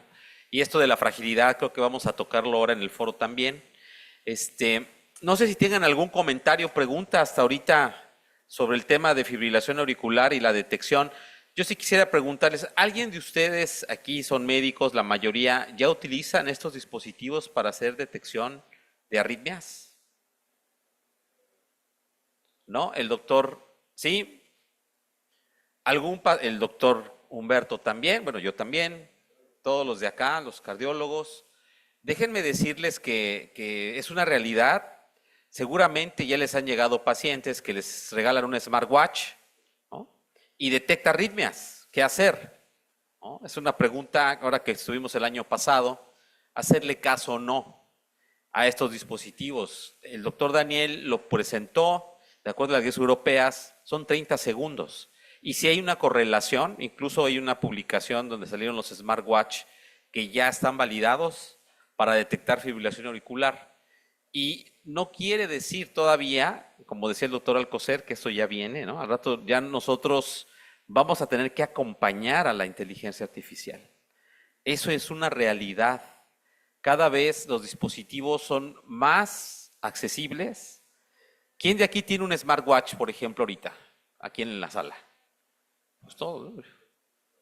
Bueno, no todos. Y de los que lo tienen, ¿quién lo utiliza con todo su potencial? Nadie. Nomás ven la hora entonces, ¿para qué se compra tan caro? Es la verdad. Mejor cómprese un reloj Mysore o algo así, ¿no? Los van a entender un reloj viejito. De verdad que sí. Por este reloj, no sé si me pueden, toma ya la presión arterial. Este que traigo aquí. Y ustedes se pueden preguntar cómo lo hace. Y decía el doctor Minesa, que ya se fue, que estábamos aquí discutiendo. Este reloj lo voy a poner aquí. Obviamente me menciona que debe estar sin moverse, como todos los pacientes, ¿no? Voy a empezar. Y efectivamente, conste que me acabo de tomar un café y estoy moviéndome, vamos a ver cómo está mi presión. Este se calibra junto con un baumanómetro digital. No quiere decir que se tome la presión, tiene que tener y tú metes el dato y se está calibrando más o menos cada 2 semanas. Ese es especialmente para ti. Cuando lo haces, llega a tener cierto, no está todavía bien validado, ¿no? ¿Cuánto tuve? Miren, y eso que acabo de tomarme un café, 116.66, 106, y hasta se me falta otro, échenme otro. Pero estos son los métodos que ahora existen. Vean qué rápido me tomó la presión, ¿no? Y se están mejorando. Le digo, en este caso, este es un Samsung. No sé si lo vuelvo a... Sí, doctor Daniel. Si quieren pasar un micrófono al doctor Daniel, por favor. Lo voy a volver a hacer para que lo vean. Si me puedes poner. Este es Samsung, un watch Samsung 8. hay que tener en cuenta el tema de la validación. Claro, sí, no está validado. Que ese dispositivo no está validado. Todavía no. De hecho, Así el es. que más avanzado está es el Huawei y Exacto. tampoco tiene validación para Claro. todo. Así que, y lo mismo los anillos. De hecho, acá estamos con Miguel, Sí. que estamos trabajando en un proyecto de anillos, pero requiere validación y aparentemente recién para septiembre, octubre de este año estos equipos pueden llegar a estar validados. Así que por ahora utilicemos los equipos validados, que son los que nos dan información precisa, ¿no? Eso me refería, ¿no? Por ejemplo, este equipo. Sí, qué bueno, quiero presentarte, Miguel. Miguel también está con nosotros, viene de Barcelona, el doctor Miguel, profesor también de Greta. Gracias, por favor, Miguel. Tú has trabajado con los anillos y el año pasado nos presentaste un estudio bien interesante. Adelante. Sí, básicamente dos cosas. Una, lo que decía Daniel, que estoy absolutamente de acuerdo. Samsung no ha validado esto como dispositivo médico y no lo va a hacer, porque las noticias que tenemos de Samsung es que no lo va a hacer y no lo va a presentar como dispositivo médico. Huawei sí. Lo que pasa es que los estudios que tiene Huawei son unos y los que nosotros hemos hecho y tenemos publicados es que hay una diferencia de más de 10 milímetros de mercurio entre lo que nos da el dispositivo como tal y lo que nos da los mapas. Es decir, que es cierto que es el futuro, pero hay que tener muchísimo cuidado con lo que se utiliza. Sí, efectivamente. A ver, doctor Humberto, por favor. Yo nada más quiero comentar que sí hay dispositivos ya certificados. Eso no están certificados casi ninguno de los que venden ni en Amazon ni en ninguno, de hecho, ni en Mercado Libre están validados, pero sí hay ya validados algunas pulseras por la FDA. Una de ellas es una marca que se llama Hilo, ¿sí? Que fue en julio del 2025. Está otro de BioBit, ¿sí? Que son los parches para checar la presión, que también tienen un reloj, y una pulsera que se llama Livemetric. Todavía no salen al mercado, pero seguramente este año o el próximo van a salir en Estados Unidos. Van a ser dispositivos caros, pero ya algunos dispositivos cofles están ya avalados por la FDA. Sí, incluso ahorita le doy la palabra al doctor Alcocer. Ya se está experimentando, incluso vienen las guías ropa que detecta arritmias, por ejemplo, ropa, ¿no? Que detecta arritmias, lentes, ya lo estamos viendo con los lentes que graban y que están viendo. Entonces, sí está de una manera exponencial aumentar la tecnología. Obviamente estoy de acuerdo, todavía no están validados, pero se los quise demostrar para que vean a lo que está uno expuesto con los dispositivos, ¿no? Y como médicos sí estamos, como lo decía hace rato en la conferencia de prensa, esta tecnología no es un consultorio, el consultorio está en el médico. Y sí hacerle caso, yo prefiero un paciente que le detecten una arritmia y vaya a verme y quizás sí la tenga, a que yo le diga, no, eso no sirve. ¿No? Creo que sí es más válido decir, bueno, a ver, lo voy a revisar para ver si está bien, pero a decir, no, eso no sirve, todavía, más bien, sí validarlo, ¿no? Sí, doctor Alcocer, adelante. Nada más aclarar, Beto, que no es lo mismo autorizado que validado. Estos devices están autorizados por la FDA, que es un concepto industrial de seguridad, pero no están validados. O sea, no hay que confundir porque te dicen, es que este aparato ya está aceptado por alguna oficina reguladora. Sí, pero no necesariamente está validado. Son dos conceptos diferentes. A ver, Miguel quiere volver a participar. Miguel. Yo no quiero interrumpir el discurso ni quiero alargarme en cosas que no son necesarias, pero lo que decía el profesor Alcocer es cierto y esto va mucho más allá, al menos en mi experiencia en España, de lo que son los dispositivos de medida sin manguito.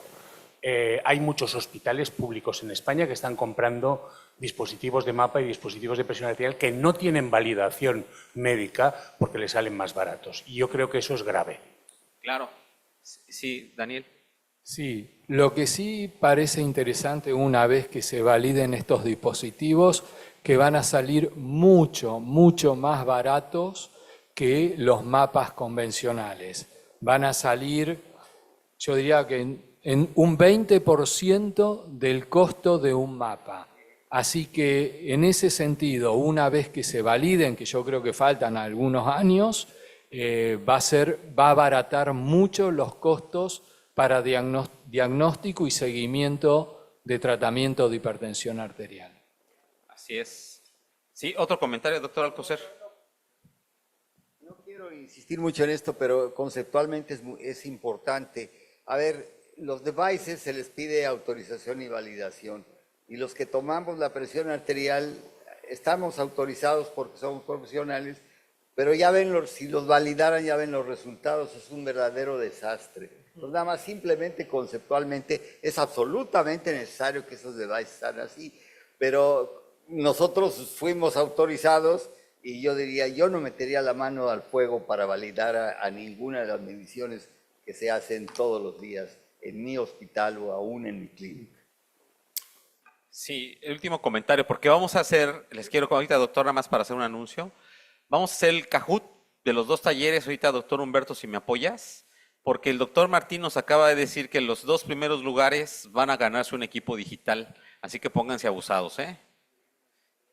Pónganse abusados porque les va a agarrar un equipo digital a los que queden en primer lugar del Kahoot. Ya saben las respuestas, los que estuvieron aquí ya saben las respuestas.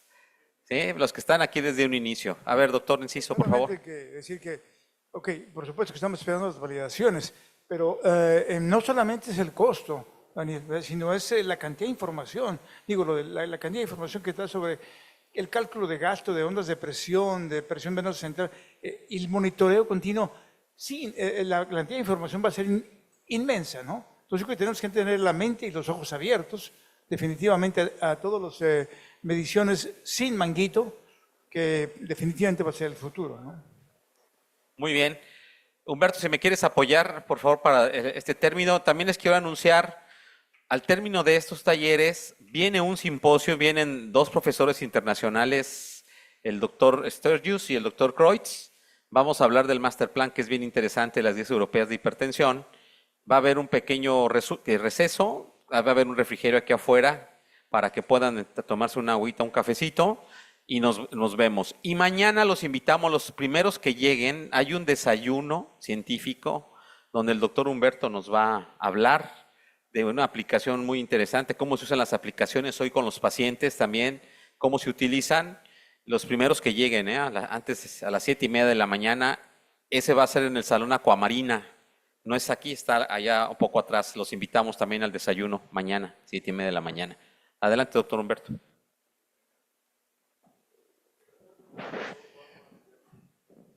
Bien, para que ya se despierten un poquito más, vamos a empezar. Ya preparen sus teléfonos, por favor, y escaneen el código. Prácticamente es todo lo que ya hemos visto en el transcurso de la tarde y va a ser exactamente la misma dinámica. La misma gata pero revolcada.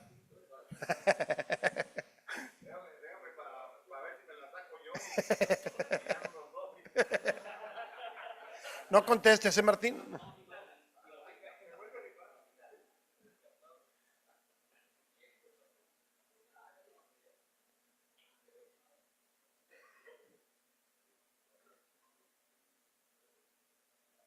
Ya también el Kahoot tiene inteligencia artificial, para hacer todas las presentaciones. Nomás me falta inteligencia a mí para poderla hacer. No la entiendo todavía, pero ya tiene.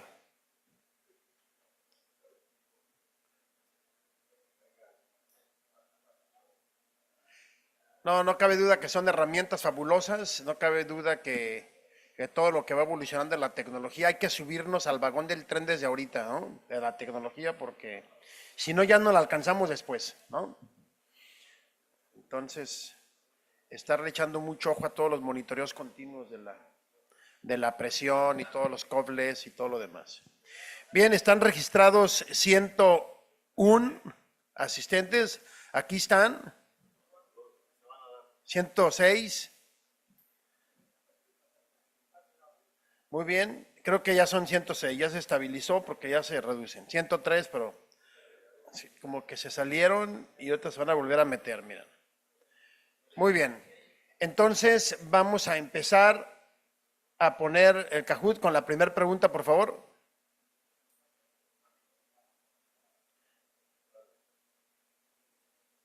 Son de los 2 talleres, son aproximadamente 15 preguntas, 11 del primero y son como 5 del segundo.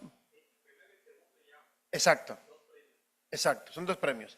O sea, un premio para el taller 1 y otro para el 2, ¿verdad? Empezamos. La variabilidad de la presión arterial es normal y no requiere tratamiento. ¿Verdadero o falso?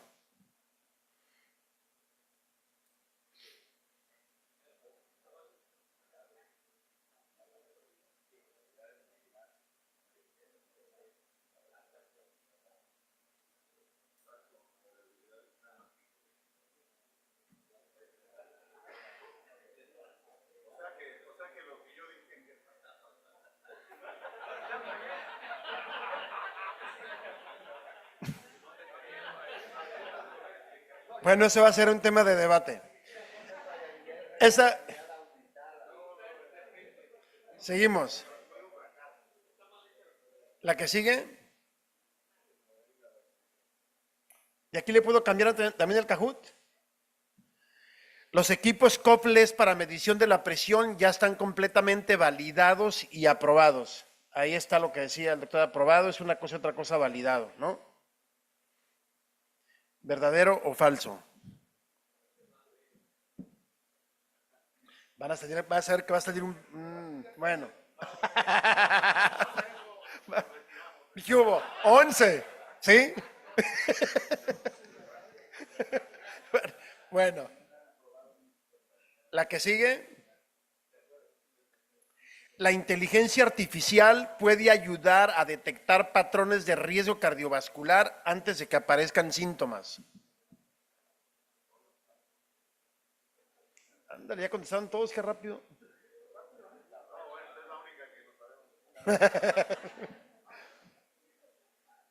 Pero eran 105 y van 119 respuestas. Bueno, se apuntaron después. Bueno, ahí está. Bien.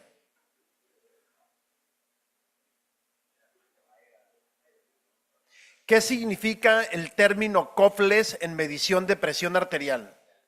Medición con doble brazalete, medición invasiva arterial, medición sin brazalete tradicional o medición únicamente en el hospital.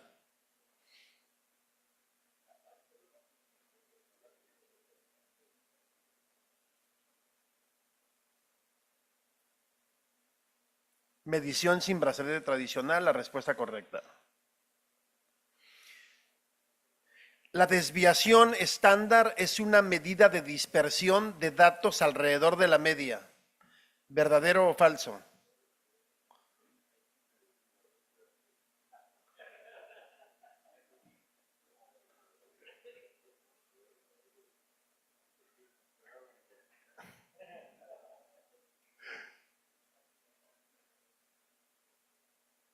Ok. La respuesta correcta es verdadera. ¿Cuál de las siguientes afirmaciones sobre inteligencia artificial en medicina es correcta? La inteligencia artificial nunca se equivoca. La inteligencia artificial reemplazará completamente a los médicos. La IA funciona como apoyo al juicio clínico o la IA solo sirve para hospitales de investigación.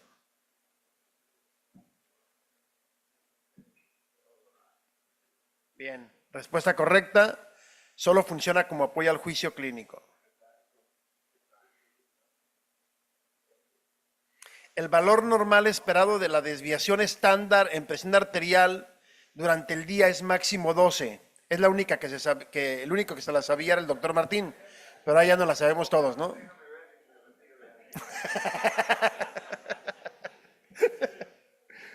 Ok.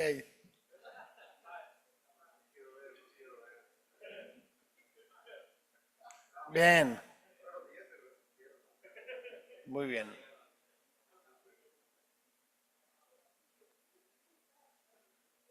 ¿Cuál es el objetivo principal del monitoreo digital en hipertensión? Reducir consultas innecesarias y mejorar el control, quitar todos los medicamentos, ya jamás utilizar la medición del consultorio o dejar el control de la hipertensión a los pacientes.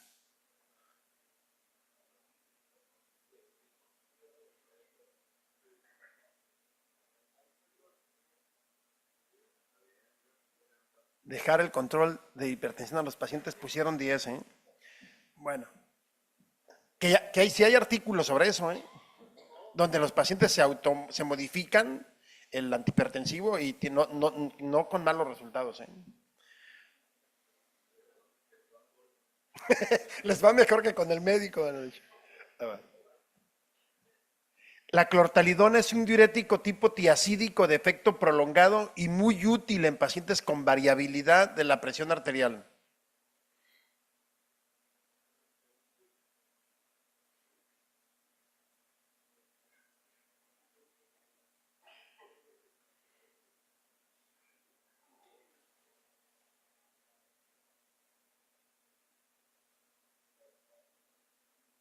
Muy bien.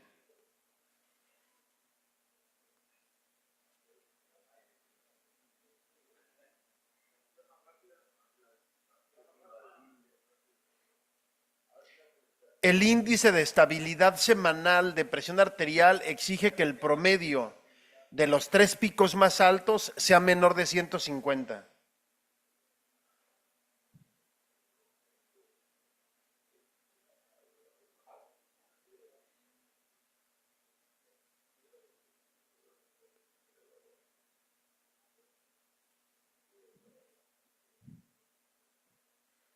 ¿Ok? La respuesta correcta es verdadero. ¿Cuál de estos dispositivos es más útil para el monitoreo remoto continuo de la presión arterial? Bauma de mercurio, equipo digital conectado a una plataforma, baumanómetro anaroide o el estetoscopio.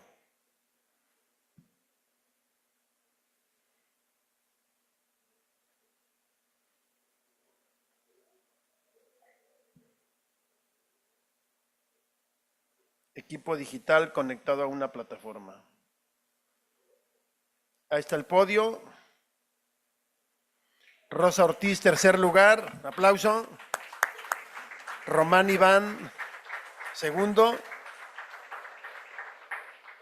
Y Mayra, primero. Entonces, que pase a entregar al doctor Martín a la doctora Mayra su esfigmomanómetro. Ahí viene. Bravo.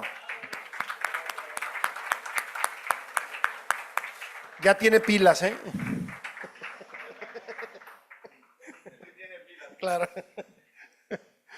Ok. Muy bien. Ponemos el del taller 2, por favor.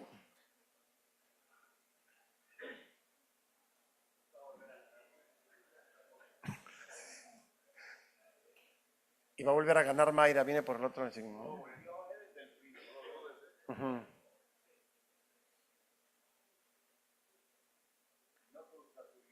Uh-huh.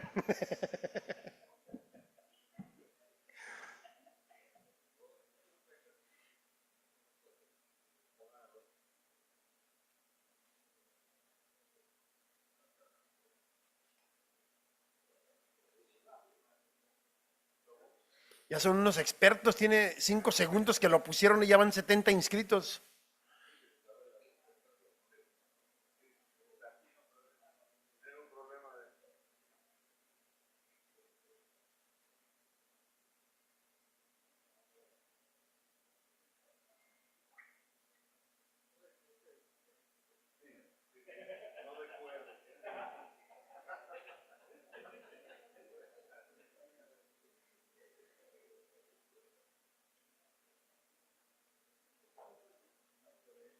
Muy bien, le quitamos lo grande al QR para ver cómo va la...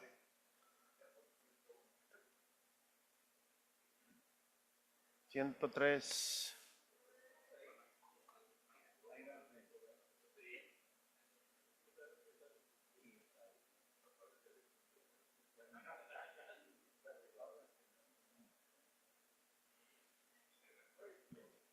Muy bien.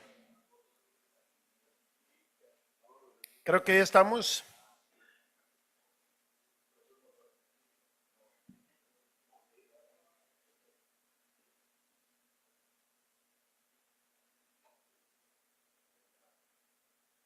Son solo 4 preguntas. Entonces, ¿qué porcentaje aproximado de pacientes con fibrilación auricular tiene hipertensión arterial? ¿Sí? ¿Cuáles de los que tienen FA tienen hipertensión arterial?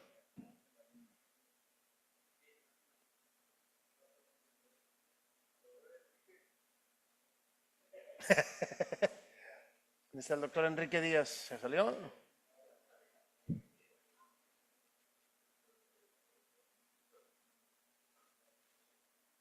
La respuesta correcta es 60 a 80%.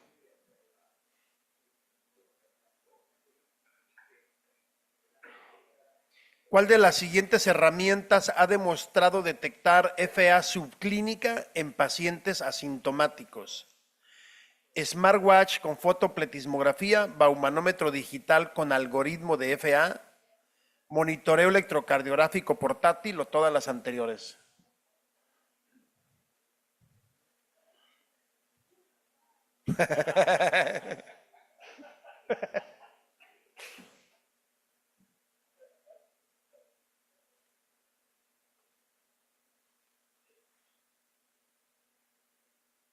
Muy bien, todas.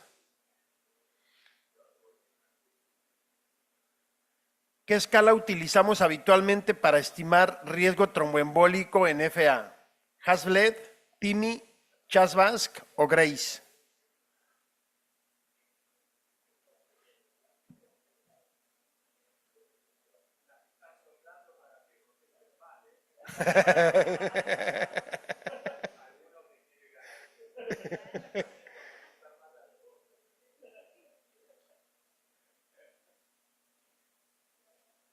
Chas-Basque, perfecto. Y ya la última, la inteligencia artificial puede identificar pacientes con riesgo de FA incluso estando en ritmo sinusal. ¿Verdadero o falso? Identificar riesgo de FA.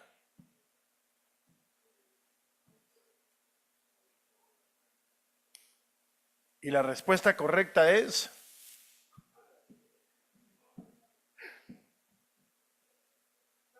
verdadero. Muy bien, vamos a ver quién es el ganador de estas 4 preguntas. Tercer lugar, Juárez. Segundo lugar, Quique. Primer lugar, Román Iván. Muy bien, perfecto. Pase, doctor Enciso, a entregar este esfigmo, por favor.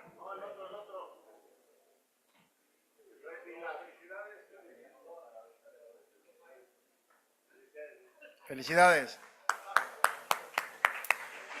Bien, no sé qué siga, Héctor.